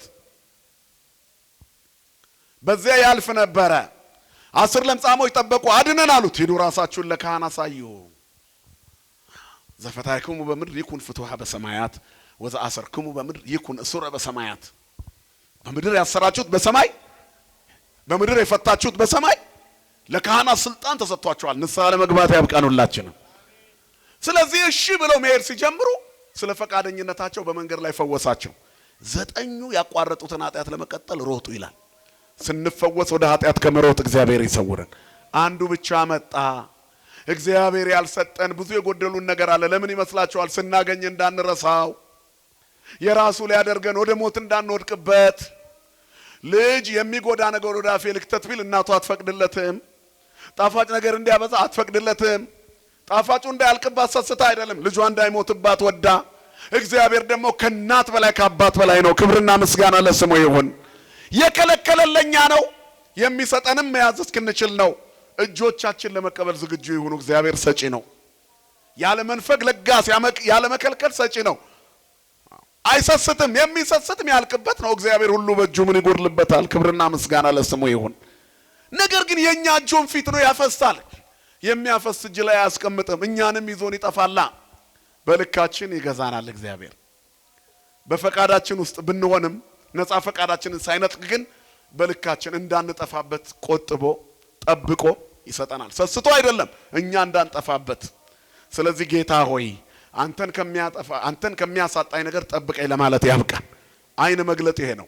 ያየነውን ሁሉ ስጠኝ ከማለት ይልቅ ጌታ ሆይ ይሄ ለኔ የሚገባኝ ከሆነ ስጠኝ፣ ያንተ ፈቃድ ይሁን እንጂ የኔ ግን አይሁን። ልብ ይስጠን መድኃኔዓለም።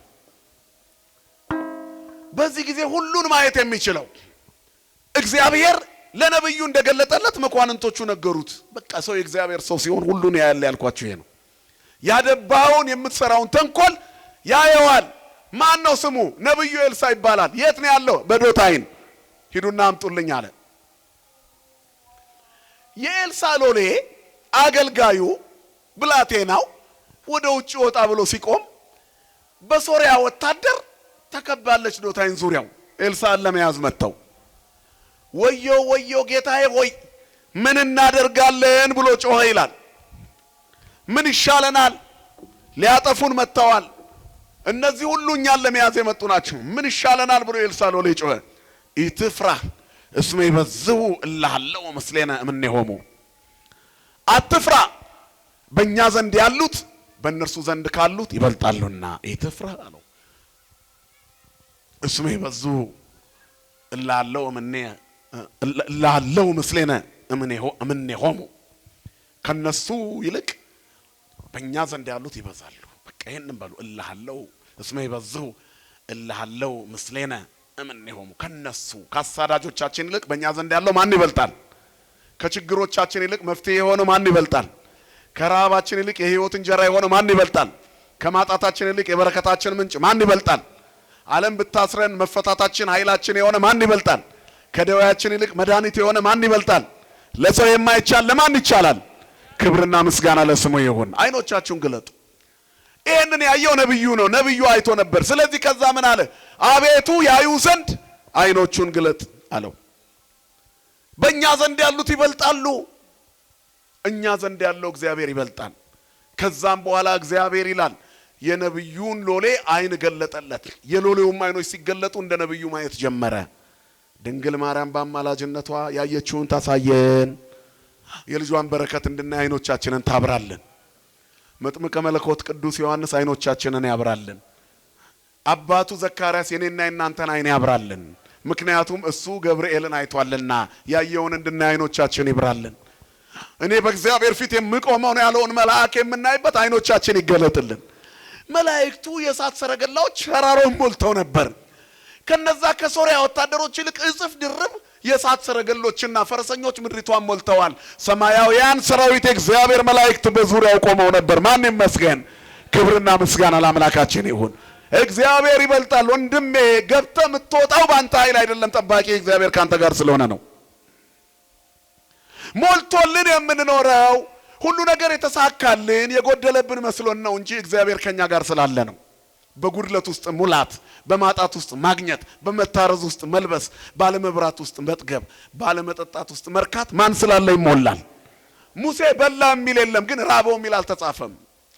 ከሳም አልተባለም። ጭራሽ ፊቱ እንደ ፀሐይ አበራ። እስራኤላውያን አዩት። ተገልበብለነ ሙሴ ተገልበብለነ። እነሱ በልተው ጠግበው ለጥጃ ይሰግዳሉ። እሱ ግን ከአምላኩ ጋር ሲነጋገር ቆየ። ሙሴ የምስክሩ ታቦት ያለበት ደብተራ ኦሪት ያቺ ኦሪቷ ድንኳን የመጀመሪያዋ መቅደስ ውስጥ ገብቶ ሲወጣ ፊቱን ይሸፍን ነበር፣ የፊቱ ቁርበት። ምክንያቱም ፊቱ እንደ ፀሐይ ስለሚያበራ እስራኤል ማየት ያቅታቸው ነበር። አያችሁ፣ የሙሴን ፊት ማየት አቃታቸው። ማን ነው የቅዱስ ገብርኤልን ፊት ማየት የሚችለው? በእግዚአብሔር ፊት የሚቆመውን አነ ውእቱ ገብርኤል ዘእቀውም ቅድመ እግዚአብሔር። አያችሁ፣ ዘካርያስ ግን አየው ገብርኤልን። ንጽህና ያሳያል። እግዚአብሔር ንጹሃን ያደርገን። አይኖቻችን ሲገለጥ እናያለን። አይኖቹን ግለጥለት ይይ። ከዛ መላእክቱን አየ። እግዚአብሔር የገብርኤልን አማላጅነት እንድንሟገት አይደለም እንድናምን ያሳየን። ለሁላችንም የኤልሳዕን የነብዩን አማላጅነት ማየት እንድንችል እግዚአብሔር ኤልሳዕን ያሳየን። አይኖቹን ግለጥ። ሌላውን ተውት። እንደው ነቢያቱን እንኳን ባየን፣ ቅዱሳኑን ባየን እና ያለን እኮ አባታችን አባ ሕርያቆስ እኛ አየነው፣ ዳሰስነው፣ ከእርሱ ጋር በላን ጠጣን አለ ከክርስቶስ ጋር። እሱ በዘመነ ሊቃውንት የነበረ ሰው ነው። ለምን ይሄንን አለ? በእምነት አይን እግዚአብሔር ይታያል። በአይነ ልብ ልባችሁ በጸጋ ቢጸና እግዚአብሔርን ታዩታላችሁ። እግዚአብሔርን ያዩት እነ ኢሳይያስ ወዮልን ብለዋል። መረባቸውን በአሳ ይሞላላቸው እነ ጴጥሮስ ሂድ ከኔ ራቅ እኔ ኃጢአተኛ ነኝ ብለዋል አይደል? ሂድገኒ እግዚኦ ወሁርም እኔ እስመ ብእሲ ኃጥአነ እኔ ኃጢአተኛ ነኝ ከኔ ራቅ ብለውታል። ሳይፈልጉት ቀርተው አይደለም። የባህሩን አሳ ያየ የሆዴን ክፋት አይቶ እንዳያጠፋኝ ብሎ ፈርተው ነው እኮ። በምን አቅማችን እናየዋለን? ቸርነቱን ለኛ ይግለጥልን መድኃኔዓለም። እኔና እናንተ ገና ብዙ ሙግት ውስጥ ነው ያለነው። አያችሁ፣ አይን የሚገልጥ እግዚአብሔር ሰው አለ። ኤልሳዕ አይኖቹን ግለጥ። ዛሬም ቅዱስ ገብርኤል አይናችን እንዲገለጥልን ያማልደን። ከዛ በኋላ እሱን እናያለን። እሱን የላከውን ማንን እናያለን? እግዚአብሔርን በቸርነቱ እናየዋለን፣ በረድኤቱ እናየዋለን፣ በበረከት እናየዋለን። አሁንም እኮ እያየነው ነው። በልጅሽ አላየሽው? ወልደሽ ስትስሚ ታየዋለሽ። በትዳርህ አላየኸው? በትንሽ በረከት ውስጥ ጠግበ በማደር ደስ ብሎ በማደር አላየኸው? አልመሰከርክም እንጂ አይተኸዋል። መኖራችን ተአምር እኮ ነው። ዓለም እንድንኖር አይፈቅድም። እናንተ ግን እግዚአብሔር ሩር ሆኖ ከዚህ የበለጠ ያሳየናል። ክብርና ምስጋና ለስሙ ይሁን። ስለዚህ በሰው ከመታመን በማን መታመን ይሻላል? በእግዚአብሔር። አይንህን ግለጥ። ምንድነው አይናችንን የሸፈነው? የኤልሳዕ ሎሌ እንዳያይ የከለከለው ምንድነው? ስጋዊነት። ባጭሩ ጾሙ የተሰራው ለመንፈሳዊነት ነው። የጠላቶቻችንን ደባ ብቻ አይተን እንዳንደነግጥ የጠባቂያችንንም ኃይል አይተን እንድንበረታ ነው። ጠላቶቻችን የሰሩብን ነው ይታወቃል። ቤተክርስቲያንን የሚሰድቡ ቅዱሳንን የሚያዋርዱ አንጀታችንን የሚልጡ ክፋት የሚናገሩ ሞልተዋል። በዚህ ሁሉ መካከል ቀጪው ማን አለ? እግዚአብሔር አለ። ስለዚህ አይኖቻችን ይባረክ ማየት እንድንችል። ሀበነ እግዚኦ አይንተ አእምሮ ወትረ ኪያከ ይራያ። ተውት ሌላውን። አቤቱ የእውቀት አይኖች ስጠን፣ አንተን ብቻ እዩ። እግዚአብሔርን ስለማየት እንጹም። ቸርነቱን ስለማየት፣ በምስጋና ስለመሞላት፣ በችግር ውስጥ ቢሆንም ስለማመስገን ምንም እንኳን በለስ ባታፈራ ከወይን አረግ ፍሬ ባይገኝ እርሻዎች መብልን ባይሰጡ ላሞች በረት ውስጥ ባይገኙ በጎችም በጋጥ ውስጥ ባይሆኑ እኔ ግን በማን ደስ ይለኛል አለ ነብዩ በእግዚአብሔር ደስ ይለኛል ቢርበኝ ደስ ይለኛል ተመስገን እላለሁ ባገኝም ተመስገን አይኩቱ ወለ እግዚአብሔር በእንተ ኩሉ ነው ተፈስሑ በኩሉ ጊዜ ወጸልዩ ወትረ አይኩቱ ወበእንተ ኩሉ ተሰሎንቄ 5:16 በሁሉ ጊዜ ደስ ይበላችሁ ሳታቋርጡ ጸልዩ በሁሉ አመስግኑ በማጣትም አመስግኑ በማግኘትም አመስግኑ ርቧችሁም ጠግባችሁም አመስግኑ ለብሳችሁም ተራቅታችሁም አመስግኑ ጎርሎባችሁ ይሆናል ግን አመስግኑ ሰይጣን ደስ አይበለው ወይታቡ ወፍኖተ ለሰይጣን አትስጡት ለሰይጣን ያዩ ዘንድ አይኖቹን ግለጥ እግዚአብሔር የተዋህዶ ልጆች አይናችንን ይግለጥልን ጨፈን እኮ አይናችንን ስጋ ከሸተትን ቆየን እኮ መግቢያ ላይ ያልኩት ይሄንን ነው መንፈሳዊ ቁመናችን ከተዛነፈ ቆየን እኮ ተከዳድተናል እኮ የመጠላለፍ ዘመን ውስጥ እኮ ነው የምንኖረው ወንድሙን እየረገጠ ነው የሚያልፈው ኢየሱስን በማጥፋት እንጀራ ለማግኘት የሚሮጥ ሰው እኮ ነው ያለው ማን ደስ ይለዋል ዛሬ በዚህ አገልግሎት መምህር ጳውሎስ ያገለገላችሁ እዚህ ጋር ቆሟል ፍጻሜውን ያሳምርለት ብላችሁ ጸልዩለት እነዚህ ሁሉ ሚዲያዎች አሉን እያስተላለፉለት ነው ጥቂትም ቢሆን እንጀራ ያገኛሉ እነዚህ ሁሉ የዕለት እንጀራቸውን ያገኙበታል አሁን በዚህ ስም በዚህ ምስል በዚህ ስብከት አይደል እግዚአብሔር ይባርክላቸው ወንጌሉንም ያስተላልፉበታል ነገ ወደቀ ቢባል ሞቱ ላይ ዜና ሰርተውበት እንደገና አዋርደውት ይሰሩበታል እናንተን አይደለም ይቅርታ ምሳሌ ነው መድኃኔዓለም ይጠብቃችሁ ሰው ተሽጦ እንጀራ የሚበላበት ዘመን ላይ ነው ያለው የታመመ ሰው ሞተ ብሎ ቪዲዮ ሰርተው ቪው የሚሰበስቡ ሰዎች አሉ እግዚአብሔር ይማረው ብሎ ቢሰራ ብዙ ሰው ያየው እኛም የመርዶ ናፋቂዎች ስለሆንን የሚሰራው ፖስተር በጣም የጮኸ ነው ከሌን ገደለው ተገዳደሉ ሲባል ዘለን ጥልቅ በምንድነው በማጭር ነው በገጀራ ነው በምንድነው የገደለው አገዳደል እንደ አድቬንቸር ፊልም መጥፎ ለማየት እየተዘጋጀ አቤቱ የሰላም አምላክ እግዚአብሔር ሲባል አሜን ትላለህ ለምን ውሸት እስቲ ሞባይልህን ክፈተው ሪኮመንድድ ፎር ዩ ሚል ቪዲዮ ምንህን ነው ማዓመልህን ነው የሚነግርህ ወይ ዝሙቱን ነው የሚከፍትልህ መጀመሪያ የሚታየው አመልህ ነው ዩቲዩብ ፍለፊት ላይ ፍሮንት ላይ የሚለቅብህ ወይ የፖለቲካ ዜና ነው ወይ የግድያ ነው ወይ የዘረኝነት ሚዲያ ነው ምናም ቲክቶክንም ስትከፍተው ቀጥታ የሚያሳይ ሰርች ባሩ ላይ የሚያሳይ ማንነትህን ነው የትኛው ላይ ነው ረጅም ሰዓት የምታሳልፈው ከእግዚአብሔር ጋር ነው ከሰይጣን ጋር ከወንጌል ጋር ነው ከወንጀል ጋር ከዘረኝነት ጋር ነው ከአንድነት ጋር አይናችንን ይግለጥልን መድኃኔዓለም አቤቱ ያዩ ዘንድ አይኖቹን ግለጥለት አለ አቤት የጨፈነ ሰው በዝቷል በዚህን ጊዜ ነገሮች ሁሉ ተበላሽተዋል ሰው በሰው ላይ ተንከባሎ ለማደር የሚፈልግበት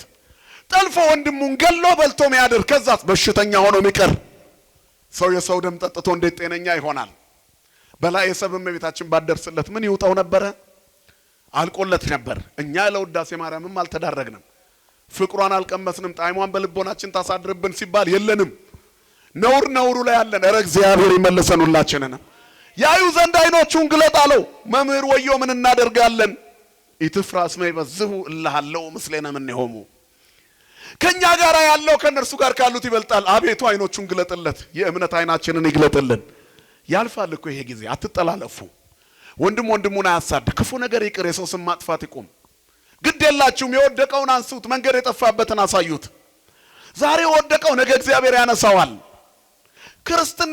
ክርስቲያን የማይወድቅ አይደለም የማይጠፋ ነው ቅዱስ ጳውሎስ ምንድነው ያለው ቆሮንቶስ 6 ላይ ሁለተኛ ቆሮንቶስ እንወድቃለን እንጂ አንጠፋም የሚጠብቀን ማን ስላለ የማይተኛው ስላለ ስለዚህ ይወድቃል ሲወድቅ አትርገጡት ወንድማችሁን ይነሳል እመኒ ወደቁ ተነሳ ወእመኒ ወርኩ ስተጥልመት እግዚአብሔር ያበረሊተ በወድቅ እነሳለሁ በጨለማ ብመላለስ እግዚአብሔር ያበራልኛል የወደቁትን ያንሳልን መድኃኔዓለም ስለዚህ አይኖቻችን ይገለጥ ወንድሙ ማሳደድ ያቆም የእግዚአብሔር ቸርነት ይገለጥ መጠፋፋት ይቀር የዘረኝነት ነገር ፖስት አታርጉ ስለ አንድነት ጻፉ ታገሱ ሌላውንም ሃይማኖት አትንቀፉ ጾማችን ሌሎች እንዲያጨበጭቡልን አይሁን አንዳንድ ሚዲያዎች ላይ እናያለን እነከለ ሲጾሙ እንደዚህኛ ይሄ የእግዚአብሔር መንግስት አይወርስም ክርስቲያን ራሱን ሚገስጽ ነው እንጂ እንደ እግር ኳስ ቡድን የኔ ይበልጣል ብሎ የሚፎካከር አይደለም እኔ ደካማ ነኝ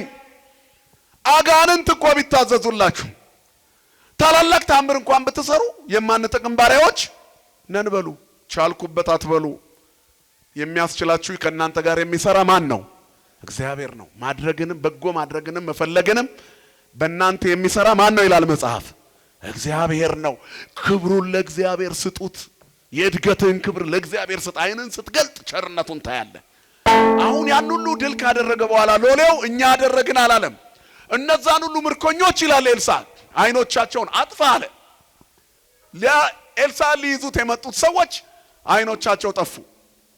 በእስራት ሰረገላ በሰማያውያን ፈረሰኞች በእሳታውያን መላእክት የታጠሩት ኤልሳ ነብዩና ሎሌው ሊገድሏቸው የመጡትን የሶሪያ ሰራዊት ኤልሳን ፈልጋችሁ ነው የመጣችሁት አላቸው። ራሱ ኤልሳ አዎ እንደው ልምራችሁ ብሎ አይነ ስውር አድርጎ እየመራ ቤተ መንግስት ወሰዳቸው።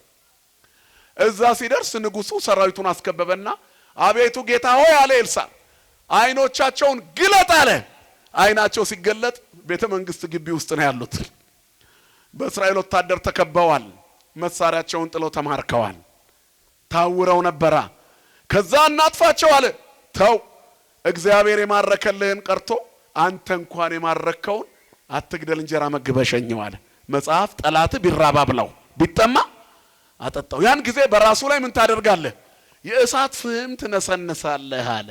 ታቃጥለዋለህ ማለት መሰለህ? የሀፍረት ማቅ ታከናንበዋለህ። እገድልሃለሁ ብለህ በፍቅር ትገድለዋለህ። አንድ የሰንበት ትምህርት ቤት ወጣት ነበር። ይህን ታሪክ ተናግሬ ጨርሳለሁ። እግዚአብሔር ከሁላችን ጋር ይሁን። ሰንበት ትምህርት ቤት ያገለግላል። ቤተ መቅደስ ያስተናግዳል። መዝሙር ይዘምራል። ተራውን ጠብቆ በዓል ሲደርስ ጊዜውን ጠብቆ ደግሞ ይቆርባል። ግን ከጎኑ ያለው ጎረቤቱ ክርስቲያን ቢሆንም የዚህን ሰውዬ መንፈሳዊነት ስለሚቀናበት ሰይጣን አድሮበት ያሰቃየዋል። ሁሌ ክፉ ነገር ያደርግበታል። ዝም ብሎ ይጸልያል። እንደው እግዚአብሔር ያረ ልቦና ሰጠው ይላል። መንፈሳዊ ቁመና ያለው ልጅ ነው። አንድ ቀን ሊቆርብ ነጭ ልብስ ለብሶ ሲወጣ ጠብቆ እጣቢ ደፋበት ላይ ስለተበሳጨ እገድልሃለሁ ብሎ በጥንካሬ ተናግሮ ተመልሶ ልብሱን ቀይሮ ሄዶ ስጋው ደግሞ ተቀበለና መጣ። እንዴ እገድልሃለሁ ብሎ ቆረበ እንዴ እንዳትሉ፣ እሱን አይደለም እገድልሃለሁ ያለው ማንን ነው ንገሩኝ? ዲያብሎስን ነው። ኦሆ በልወለ እግዚአብሔር ወእንበ የበልወለ ሰይጣን ቀረበ በእግዚአብሔር ወይ ቀረበ ሰይጣንን ቢበሉት ያደረበትን ጋኔን ገሰጸው። እገድልሃለሁ አለው። አጠፋሃለሁ፣ በክርስቶስ መስቀል ገስጸሃለሁ፣ አስወግድሃለሁ ብሎት ሄደ። እንዴ ሊገለኝ ነው እንዴ ብሎ ሰውየው ሰጋ ይላል። ከተወሰኑ ቀናት በኋላ የዛ የክፉ ሰው ጎረቤት ልጅ መኪና ይገጨውና መኪናው ጥሎት ይሄዳል። ይሄ ሰንበት ተማሪ ድንገት የደረሰው እሱ ነው። ተሸክሞት ሮጦ ሆስፒታል ያደርሰውና ነፍሱን ያተርፍለታል። ልጁ ከነቃ በኋላ አባቱ ጋር ደውሎ በልና ልጅ የመኪና አደጋ ደርሶበት ሆስፒታል ነው ያለው አለው። ማን እንደደወለለት አላወቀም። ሰውየው እየሮጠ ሲደርስ ይሄንን ሰውዬ ያገኘዋል። እንደዛትከው አደረከው፣ ልጄን ገደልከው ብሎ ለያዥ ለቀናዥ አስቸገረ። ግድ የለም ግባና ልጅህን ይኸው አለው። ሲገባ ይሄ ሰው እንዲያደረገ ብስጩ አባዬ አትጮህ አለ። ልጁ እያቃሰተ እሱ ባይኖር ነው ዛሬ ሞቼ ነበር። የገጨኝም አጠፋ፣ ፖሊሶች እየፈለጉት ነው። እሱ ግን ፍስፍስ አድርጎ አምጥቶ ገንዘብ ከፍሎ አስቸኳይ ኢመርጀንሲ ብሎ አሳክሞኝ ይኸው ተሽሎኝ ግሉኮሴም ሁሉም ነገር ወስጄ አሁን ደህና ነኝ አባዬ፣ ያዳነኝ እሱ ነው አለ። ውጪ ወጣና ወንድሜ አለው። አቤት ወዳጄ፣ እውነትም ገደልከኝ አለው ይባላል። በክፉ ነገር የሚመጣብንን ሰው ምናሸንፍበት መንገድ ቅድስና ነው። በቅድስና ክርስቶስ ያደረገው ይሄንን ነው። አይን ሲገለጥ የእምነት አይን የይቅርታ ሰው ትሆናለህ።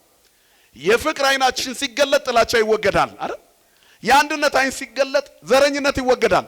ጊዜ ያመጣው ነገር አባር ነው ሊያጫርሰን ነው። እኛም በሚዲያ እየተናከሰን ነው። አንዱ ሌላውን ዘር ያኛው ሌላውን ዘር የብሽሽቅ ዓለም ላይ እግዚአብሔር የሌለበት በሁሉም ነገር ተናክሰን ግን እኮ አብረን ነው። አሁን በታክሲ ብንሄድ እዚህ ውስጥ ታክሲ ሲሞላ ሞልተን እንሄዳለን አይደል? ታዲያ አማራ ለብቻ ኦሮሞ ለብቻ ነው የሚሄደው? ንገሩኝ እስኪ። የአማራ ታክሲ ኦሮሞ ታክሲ የሚባል አለ? ንገሩኝ እስኪ። ለምን እንወሻሻለን? ገበያ ላይ የምንገዛው ካገኘነው ነው። እንናከሳለን። ሄደን እኮ ከሱቅ የምንገዛቸው ሰዎች እንደውም አብዛኛዎቹ የሸቀጥ ሱቅ ሰዎች የኛ ሰዎች አይደሉም። እነሱም ይሸጡልናል፣ እኛም እንገዛለን። በምድር ላይ በአንድነት የሚያኖሩ ነገሮች አሉ። አይሁድና ሳምራውያን አይተባበሩም ነበር። ነገር ግን ደቀ መዛሙርቱ ከሰማሪያ ምግብ ሊገዙ ሄደው ነበር አይደል?